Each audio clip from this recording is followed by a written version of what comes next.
Well, I guess it's something he felt he had to do because of the reaction to the news. I mean, this was in the air because the LA Times, first acknowledged that it didn't endorse the presidential candidate this year. Then the publisher of the Post on Friday put out a statement saying that the Post would no longer do so. Huge backlash. Very prominent journalists, saying this was wrong. People at the Post quitting, editors. And according to National Public Radio, they said over 200,000 subscribers canceled, about 8% of the Post subscription. The paper hasn't commented either way on that number. So after the weekend, it seems Bezos felt he had to say something about his reasoning for the decision. So let's just go to it. We quickly threw it up for those who are watching right now on YouTube and Bloomberg Television. But Jeff Bezos did say it in an essay published on the Washington Post website. Tim mentioned this. Most people believe the media is biased. This is what Jeff Bezos' word. Most people believe the media is biased. Anyone who doesn't see this is paying scant attention to reality. And those who fight reality lose. Reality is an undefeated champion.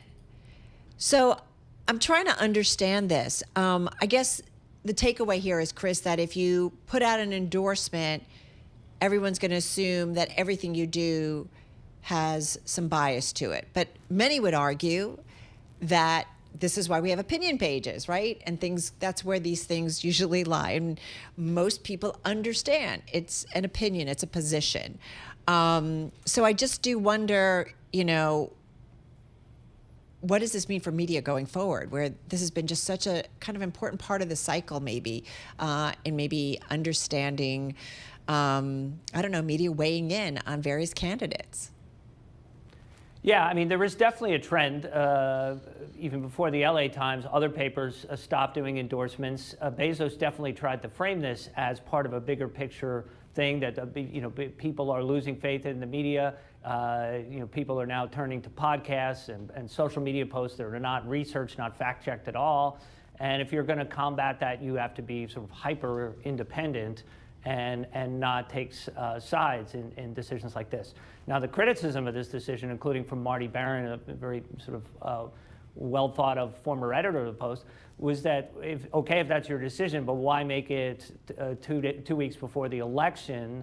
And in fact, the Post has endorsed other candidates, so there doesn't seem to be a reason for doing it right now, other than it's a very contentious election, and the Post felt that it was not the time to endorse someone. Chris, let's be honest, it's kind of the last thing the Washington Post needs right now, with reporters there and so much upheaval in the newsroom over the last year or so.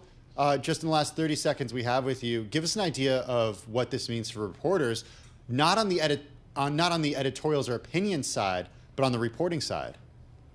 Well, it is ironic that something that at least Bezos framed as something to help them in their independence has actually caused so much controversy. Internally, reporters are not happy about this at the Post, and they don't feel it was handled very well.